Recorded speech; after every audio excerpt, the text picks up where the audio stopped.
وعلى أشرف الأنبياء والمرسلين وعلى آله وصحبه أجمعين. أما بعد, yang saya hormati Fadil Ustaz Said, Fadil Ustaz Fitri, Warisan Bilal, Muazzin Majid Husin, dan jemaah yang dirahmati oleh Allah Subhanahu wa taala sekalian. Insya-Allah hari ini kita akan mentadabbur surah Yasin, tapi bukan penuh ya tuan-tuan. Kok penuh tak boleh dah. Tak cukup sehari. Ya. Kita bermula dengan ayat 28. Apa ayat 28? Wa ma anzalna ala qaumihi. Ayat 28 surah Yasin ayat 28 yang berbunyi wa ma anzalna ala qaumihi. Dari situ insya-Allah 28 hingga 32 insya-Allah kalau masa mengizinkan. Baik, saya kira tanpa melengahkan masa lah. Nampak pun tuan-tuan dah bersedia semua. Haji Nazri pun cantik dah rehat. Dah bersedia semua. Boleh kita teruskan. Fadal Ustaz Said.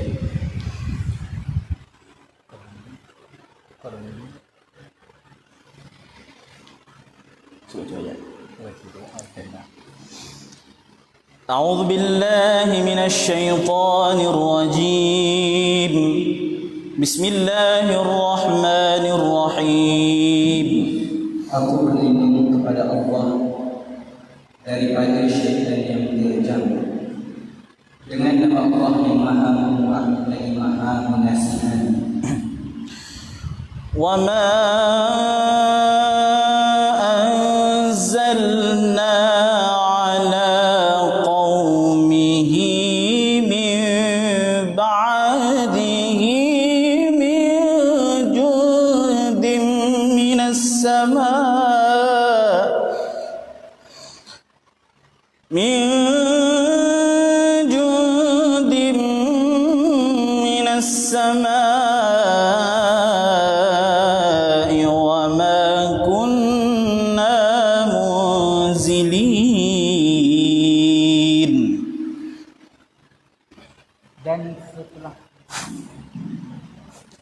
dan setelah dia meninggal, kami tidak menurunkan suatu pasukan pun daripada langit kepada kaumnya, dan kami tidak perlu menurunkannya. Baik tuan-tuan yang dirahmati Allah Subhanahu wa taala.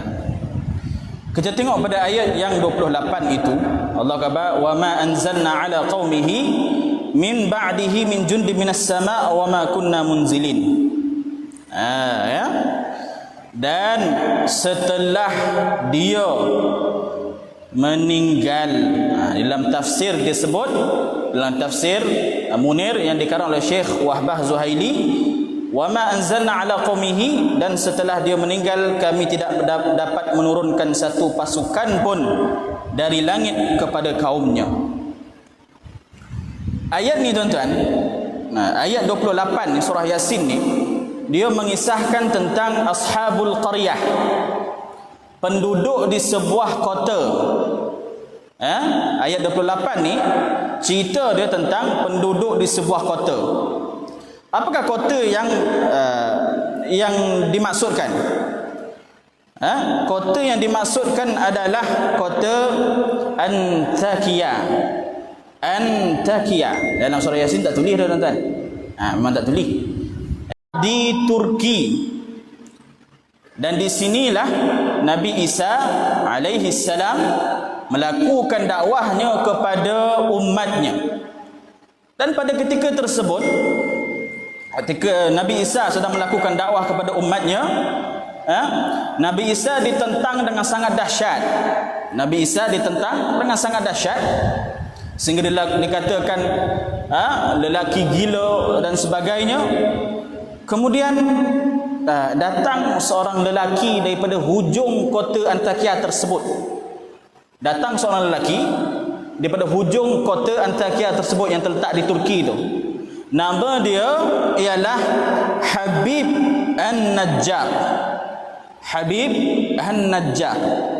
Habib An-Najjar ni tuan-tuan, dia adalah salah seorang pengikut Nabi Isa alaihi salam dan beriman dengan Allah Subhanahu wa taala, beriman dengan Nabi Isa.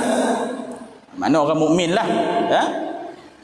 Ketika mana Nabi Isa telah ditentang oleh umatnya sendiri, maka datang Habib An-Najjar. Habib An-Najjar ni antara, dia bukan siapa-siapa, dia bukan rasul, dia bukan nabi. Dia manusia biasa, cuma kehebatan dia, keberanian dia, keistimewaannya Allah sebut dalam Quran kerana apa? Kerana dia mempertahankan Nabi Isa AS pada ketika itu. Kerana dia mempertahankan Nabi Isa, Allah Ta'ala menyebut kisah dia. Allah Ta'ala tak sebut nama dia Habib An-Najjar dalam surah Yasin ni, tapi Allah Ta'ala sebut Habib An-Najjar ni seorang lelaki ni di dalam surah Yasin. Kalau kita tengok ayat sebelum ni, waja'a min aqsal madinati rajulun yas'a, telah datang daripada hujung kota Antakya tersebut. Siapakah dia? Itulah Habib An-Najjar. Ini yang kita baca ni. Habib An-Najjar dia menolong Nabi Isa alaihi salam dalam melakukan usaha dakwah dan memberi kefahaman kepada masyarakat setempat pada ketika itu tentang keimanan kepada Allah Subhanahu wa taala dan keimanan kepada Nabi Isa alaihi salam, mengakui dia sebagai rasul. Sebab fahaman masyarakat pada ketika itu, dia mengatakan Isa ini anak siapa tuan-tuan? Anak Tuhan. Dia mengatakan Isa ini adalah anak Tuhan. Nabi Isa ke bapa dan bukan anak Tuhan, dan adalah hamba Tuhan dan utusan Tuhan. Hamba Tuhan dan utusan Tuhan. Dan Allah Ta'ala sebut dalam surah Yasin ayat 28 tu, wa ma anzalna ala qaumihi min ba'dih. Kata tafsir Syekh Wahbah Zuhaili radhiyallahu an mengatakan, kami tidak menurunkan kepada kaum Habib An-Najjar setelah mereka membunuhnya.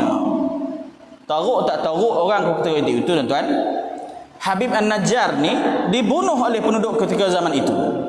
Dibunuh kerana mereka menyangkakan Habib An-Najjar ingin menyangkal agama suci mereka, iaitu agama apa? Nasrani. Nasrani dalam bahasa kita terjemahkan sebagai Kristian lah. Kristian. Dan Habib An-Najjar dibunuh. Akhirnya Allah Ta'ala kata apa? Wa ma anzalna ala qaumihi min ba'dihi min jundin minas sama'. Min jundin minas sama'. Maksud al-jundu, kalau tuan-tuan tengok ayat surah Yasin tu, al-jundu tu kan, kada wa ma anzalna ala qaumihi min ba'dihi min jundin kan. Jundin itu sebab dah ada jadi, kalau dalam kaedah ilmu bahasa Arab jundin dia jadi bagi bawah sebab selepas daripada huruf jar. Itu ilmu bahasa Arab lah. Tapi kata asalnya adalah al-jundu. Al-jundu ini adalah maksudnya pasukan tentera daripada kalangan para malaikat. Al-jundu min jundin minas sama', mana pasukan tentera daripada kalangan para malaikat yang daripada langit sama, yang ditugaskan oleh Allah Subhanahu wa taala untuk membinasakan dan membalas perbuatan terkutuk mereka kerana membunuh Habib An-Najjar. Hebat tak hebat Habib An-Najjar ni tuan-tuan? Bukan rasul, bukan nabi, bukan siapa-siapa, dia hanya pakcik yang duduk di hujung kampung. Tapi kerana kelantangan dia dalam mempertahankan agama Allah Ta'ala merekodkan kisahnya di dalam surah Yasin. Kita hari ini tuan-tuan, kita tak dapat macam tu dah. Kita buatlah apa yang kita mampu untuk agama Islam ni. Sebanyak mungkin sedekah yang kita boleh buat. Takkan mungkin Allah cerita bab kita dalam Quran, tetapi Allah mencerita tentang sifat kita yang suka sedekah tu. Tapi dalam keistimewaan Habib An-Najjar ni Allah Ta'ala sebut pasal dia khusus tentang Habib An-Najjar. Kemudian wa ma anzalna ala qaumihi min ba'dihi min juddin minas sama', iaitu malaikat yang ditugaskan khas untuk membalas dan membinasakan penduduk ketika itu di tempat itu.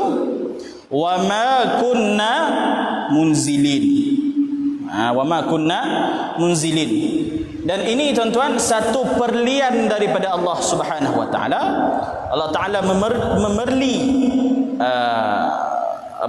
masyarakat pada ketika itu, wa ma kunna munzilin, tak payah dan nak turunkan malaikat nak membinasakan kau, tak payah.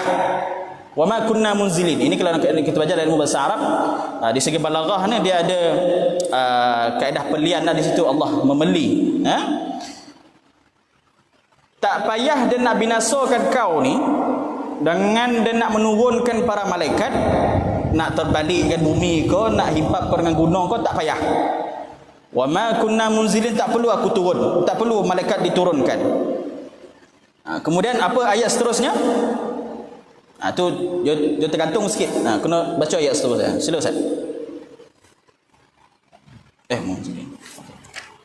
Okey.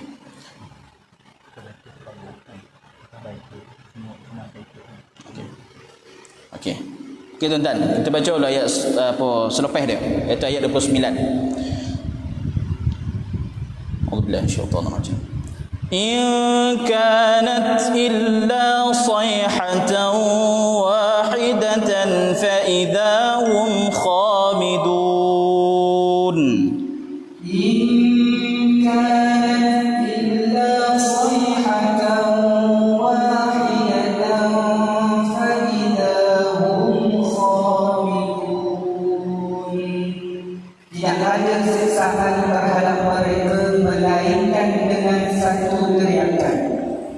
Seketika itu mereka terus mati. Baik tuan-tuan, itu cerita. Faham belum? Kalau dah faham saya berhenti, kalau tak faham saya tahu. Dah faham belum? Belum. Kalau dah faham kita tahu. Baik, Allah kata apa? In kanat illa sayhatan wahidatan, tak perlu aku nak menurunkan malaikat aku, tentera aku nak menurunkan ke bumi untuk menghancurkan engkau. Cukup sekadar sayhah wahidah. Apa nak sayhah wahidah? Sayhah wahidah ini adalah satu teriakan suara daripada malaikat Jibril alaihi salam. Malaikat Jibril dia tampik daripada atas langit dengan teriakan suara dia yang sangat dahsyat. Sayhah, suara sayhah wahidah. Wahidah ni mana satu, satu teriakan saja, satu teriakan saja, maka mereka pun langsung binasa dan mati. Tak perlu Allah menurunkan para malaikat, cukup dengan satu teriakan mereka mati. Sayhatan wahidatan fa idza hum khamidun, mereka mati tu tuan-tuan. Fa idza hum khamidun, waktu malaikat tampik itu dia tak tahu mati dah. Waktu malaikat tampik itu dia terkejut, dia terus kaku, kemudian mati. Terkejut, kaku, mati. Dia tak tahu malaikat tampik tahu mati tak. Dia terkejut dengan suara tu, suara yang kuat tu, kemudian dia jadi baku. Jadi baku, kemudian baru dia mati. Ini Allah Taala sebut fa idzahum khamid. Khamid, apa nak khamid kat situ? Khamid ni kalau kita tengok dalam kaedah bahasa Arab dia isim fa'il. Maknanya orang yang menampik itulah. Dan kalau khumud isim maf'ul, iaitu orang yang mati di tampik itu. Khumud ni adalah padamnya api, dan yang dimasukkan di sini adalah mati. Mana khumud ni adalah sebenarnya abu. Nak katakan mereka ni binasa, mereka ni mati, ibarat abu. Baca abu, macam mana tu kita nak gambar abu? Apa kita faham kalau kita nampak abu kan? Abu, api punya abu tu, macam itulah. Maknanya ketika mana malaikat Jibril menampik orang ketika itu, masyarakat pada ketika itu, maka mereka pun mati seolah-olah seperti abu. Baik, kita terus pada ayat yang seterusnya, itu ayat yang ke-30. A'udzubillahi minasyaitonir rajim. Ya hasratan 'alal 'ibad. Ya hasratan 'alal 'ibad. Ma ya'tihim كانوا به يستهزئون ما يأتيهم من رسول إلا كانوا به يستهزئون.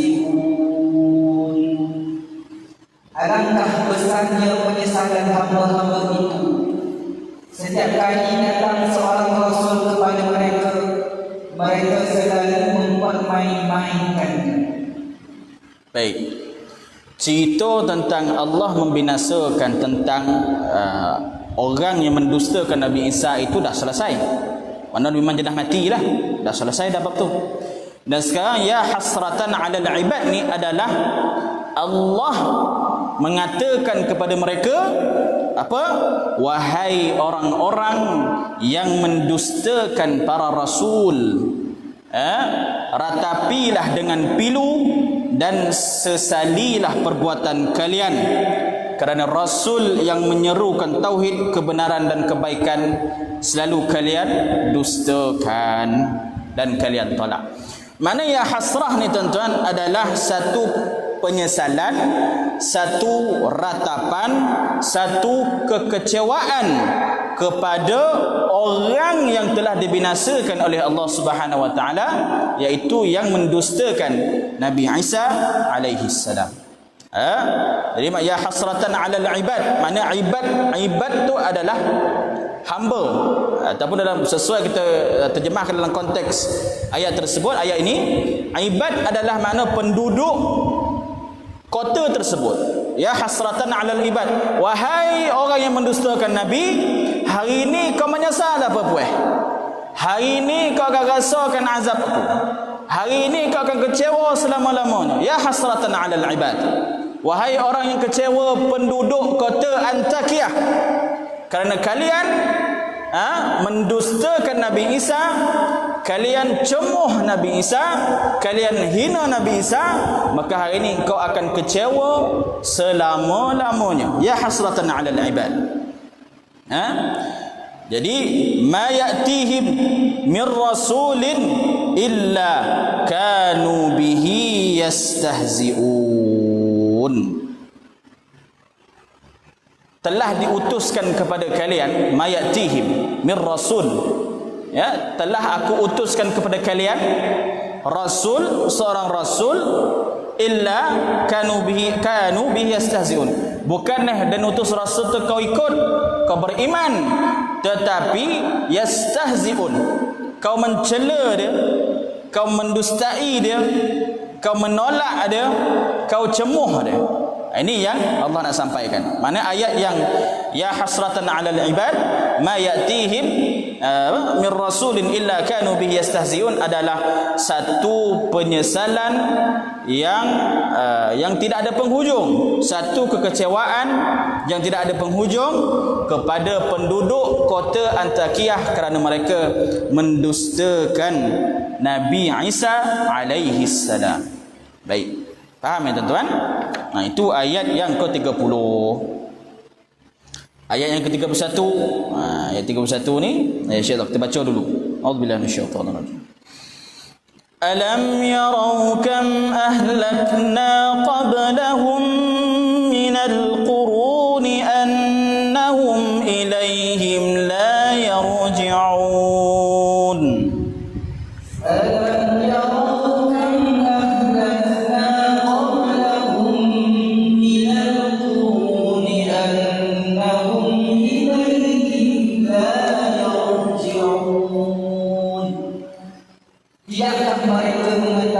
berapa banyak umat-umat sebelum mereka yang telah kami binasakan. Golongan yang telah kami binasakan itu tidak ada yang kembali kepada mereka.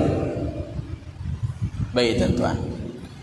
Ayat alam yarau kam ahlakna qablahum minal quruni annahum ilaihim la yarji'un. Ayat ini adalah untuk kita. Ayat yang 28 apa? Ayat 28 apa tuan-tuan? Ayat 28 adalah ayat yang di mana Habib An-Najjar telah dibunuh. Okey. Ayat 28 Allah katakan Habib An-Najjar telah dibunuh, dan pada ayat 28 juga setelah Habib An-Najjar dibunuh, Allah mengutuskan malaikat untuk menghapuskan mereka dengan satu bukan teriakan tu selepas tu. Allah mengutuskan malaikat di langit. Itu ayat 28. Setelah Habib Najjar dibunuh, kemudian Allah mengutuskan malaikat di langit. Kemudian ayat yang ke-29, penduduk kota Antakya tersebut dibinasakan dengan sayhah wahidah, iaitu dibinasakan dengan satu teriakan suara daripada malaikat Jibril alaihi salam. Fa idahum khamidun, dan mereka pun mati, tidak bergerak, laksana seperti abu yang padam. Itu ayat 29. Ayat 30, ni dah. Ayat 30, alam yarau kam ahlakna min qablihim minal qurun. Ayat 30. Ayat 30, ya hasratan 'alal ibad. Ayat 30 adalah penyesalan ahli kota Antakya tersebut setelah dibinasakan. Itu ayat 30.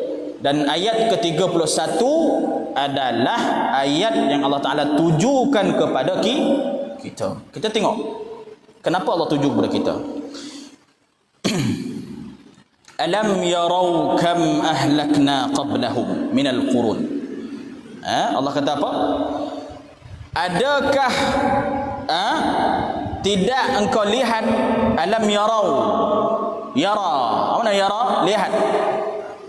Adakah tidak engkau lihat, kau jadikan pengajaran, ahlakna qablahum, telah kami binasakan kaum sebelum kamu. Allah nak khabar kat kita ni tuan-tuan, kau ni tak tengok ke macam mana dia binasakan kaum dahulu? Tengok macam mana aku binasakan kaum dahulu, jadikan pengajaran supaya perkara tersebut tidak diulangi. Tuan-tuan, bila sebut tentang umat terdahulu yang telah dibinasakan oleh Allah Subhanahu wa taala, dengan sebab apa? Mereka mencabar Allah, mereka mencabar Rasul utusan Allah, maka mereka dibinasakan. Tuan-tuan, kita tengok realiti zaman kita hari ni pula. Agak-agak kan zaman kita ni berulang tak macam zaman dulu? Agak-agak lah, berulang tak macam zaman dulu? Kalau kita tengok khutbah tadi dah sebut kan, siapa khatib ni?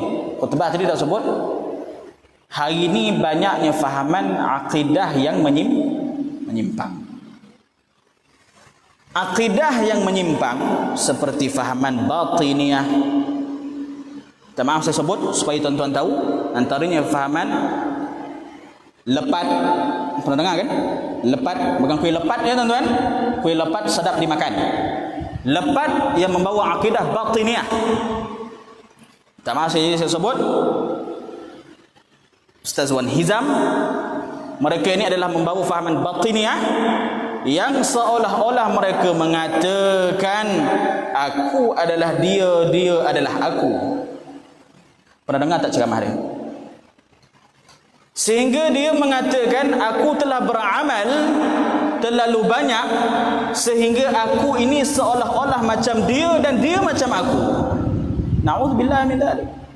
Kita bukan Allah tuan-tuan, dan Allah bukan kita, tetapi Allah bersama kita. Itu akidah kita. Akidah kita ahli sunnah wal jamaah, Imam Hasan al-Ash'ari wal Maturidi mengatakan Allah itu ada dekat dengan kita, tetapi kita bukan dia. Allah adalah Khalik dan kita adalah makhluk. Apa makna Khalik? Khalik adalah pencipta, makhluk yang dicipta, kita. Sebab itu berlaku pada kisah zaman Harun al-Rashid. Harun al-Rashid ditempelak oleh orang gila. Dia panggil Harun, "Oi Harun, Harun yang gila." Harun al-Rashid siapa tuan-tuan? Khalifah, raja. Panggil dia rakyat, orang gila. Hari ni cuba kita panggil Tuanku Mukhlis, "Oi gila." Boleh tak? Kau tangkap? Kan? Tapi berbeza dengan zaman dahulu. Raja pada zaman dahulu lain. Hubungan mereka dengan Allah rapat. Ditegur oleh orang gila tersebut, wahai Harun, kau ni tak sadar diri. Kubur dah siap memanggil kau, tapi kau sibuk memperbesarkan istana kau. Harun Rashid kata apa? Dan gila kau yang gila. Kau dah lah tak ada bagi salam, kau tiba-tiba kau panggil dan gila. Kan? Jadi si yang didakwa gila tadi dia katakan, baik, kalau aku ni gila, aku akan tuntut kepada engkau 3 perkara. Kalau engkau dapat laksanakan, maka betul lah aku gila. Tetapi kalau engkau tidak dapat laksanakan, maka engkau lah yang gila. Maka Harun Rashid kata apa? Fatlub idan. Minta lah cepet. Apa dia? Maka kata si gila tersebut, wahai Harun, kau panjangkan umur dan. Si gila tadi kau apa? Wahai Harun, kau panjangkan umur dan. Kata Imam Harun Ar-Rashid, la aqdir. Tak dapat dia nak buat tu. La aqdir. Oh, kalau kau tak dapat, tak apalah, dia minta yang kedua, mungkin kau boleh. Apa kata dia? Kau ampunkan segala dosa aku. Gila tadi. Harun Rashid kata apa? La astati'. Tak mampu, tak boleh. Kan? Kalau kedua tak boleh, mungkin yang ketiga kau boleh. Apa dia? Kau masukkan aku dalam syurga. Harun Rashid tak boleh. Jadi kata gila tersebut, dan kau yang gila. Kau rasa kau raja, kan? Kalau kau raja, kau boleh dah buat ni. Kalau kau betul raja, kau boleh buat 3 benda dia minta ni. Maka kata si gila tadi kepada si Harun Ar-Rashid, dia kata apa? Maka setelah kau tidak dapat menunaikan 3 hajat aku ini, maka aku sedarlah sebenarnya aku tak gila, yang gila adalah kau, dan aku tidak berhajat kepada orang gila. Nampak tak? Bahasa dia menyedarkan, memberi satu tamparan kesedaran kepada Harun Ar-Rashid. Harun Ar-Rashid rasa macam, ui, tawuk dan kono ini, tawuk dan kono game. Setelah kau tak dapat nak tunaikan hajat dan tadi, maka dia tahulah kau yang gila. Jadi dia tak adalah berhak nak tuntut kepada orang gila. Jadi fahaman kita tuan-tuan pada hari ini, ayat ni menggila betul lah. Ini menggila betul. Dia kata Allah tu dia tu Allah. Kan? Ini seolah-olah mencabar keesaan Allah Subhanahu wa taala. Walaupun kita tak nampak secara zahir dia macam menentang Allah Taala, Allah ni tak ada dah. Secara zahir dia tidak. Tapi dia menentang Allah Taala dengan cara yang halus. Yang kalau kita tengok pada hari ini, pengikut dorang kebanyakan dia daripada golongan anak-anak muda. Sebab apa? Nak senang, nak copek. Antara juga fatwa yang dikeluarkan oleh dia adalah apa? Salat ni tidak perlu, cukup sekadar niat. Salat cukup sekadar niat. Ini masalah tuan-tuan. Ini antara yang kita boleh relate dengan zaman kita sekarang. Zaman kita sebenarnya berulang, macam mana zaman dahulu. Itulah tanda kiamat. Kemudian ayat yang terakhir yang saya nak habiskan. A'udzubillahi minasyaitonir rajim. Wa in kullun lamma jami'un ladaina muhdarun. Wa in kullun lamma jami'un ladaina muhdarun. Dan setiap umat semuanya akan dihadapkan kepada kami. Baik tuan-tuan. Ini pun ayat ni Allah Ta'ala tuju kepada kita semua. Allah Subhanahu Wa Ta'ala nak memberitahu kepada kita bahawasanya keberadaan hisab dan hukuman di akhirat itu adalah akan berlaku. Allah nak beritahu, jangan kau fikir kau buat hari ni kau boleh lepeh semua besok dan akan tanya di akhirat. Mungkin di dunia kau lepeh. Kita ni di dunia tuan-tuan, kita boleh orang kau baca ni, kita kau baca ni. Orang kau baca ni, kita kau baca ni. Itu di dunia. Di akhirat kalau Allah tanya macam ni, kita tak ada nak khabar macam tu. Sebab al-yawma nakhtimu ala afwahihim. Pada hari tersebut aku tutup mulut manusia yang bercakap apa? Wa tukallimuna aydihim wa tashhadu arjulihim. Yang bercakap adalah tangan-tangan mereka dan kaki mereka akan bersaksi kepada Allah Subhanahu wa taala. Ke mana tangan kita gunakan, ke mana kaki kita melangkah, dia yang akan bercakap. Sebab itu mulut, sebab Allah tahu dah kita ni, mulut kita ni gambar apa, cerita lain, belakang cerita lain, ataupun hanya cerita Cina, nak cerita Cina. Pada ketika itu Allah tutup mulut ni, tangannya bercakap. Tangan bercakap tak menipu dah. Dulu khabar tangan kita pernah mencuri. Contoh, bila orang tanya, botol kau mencuri? Tak, yang mencuri acik sebelah rumah tu. Kau bayang tu kan. Itu di dunia. Lepaslah. Di akhirat Allah tutup mulut dia. Betul kalau kau mencuri? Tangan bercakap, ya Allah, tangan ini mencuri. Ya tuan-tuan, ayat ni setelah kita baca, kita jadikan pengajaran bagaimana Allah Subhanahu wa taala mengazab dan membinasakan kaum-kaum terdahulu supaya menjadi pengajaran kepada kita. Dia kalau kita tengok ya tuan-tuan, wa in kullul lamma jami'un.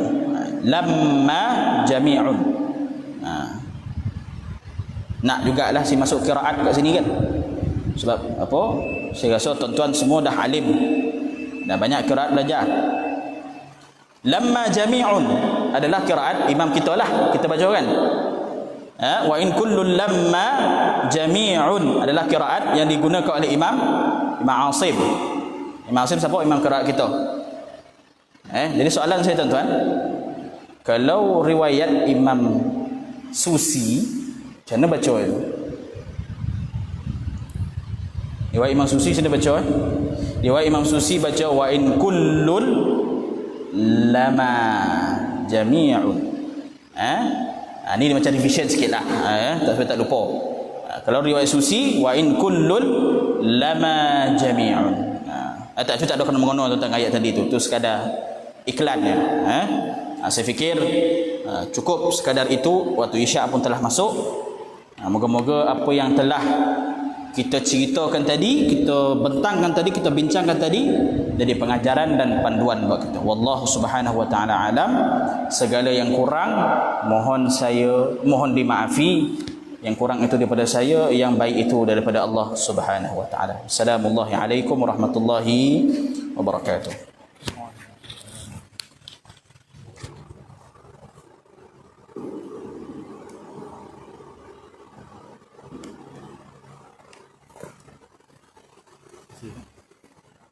Terima kasih.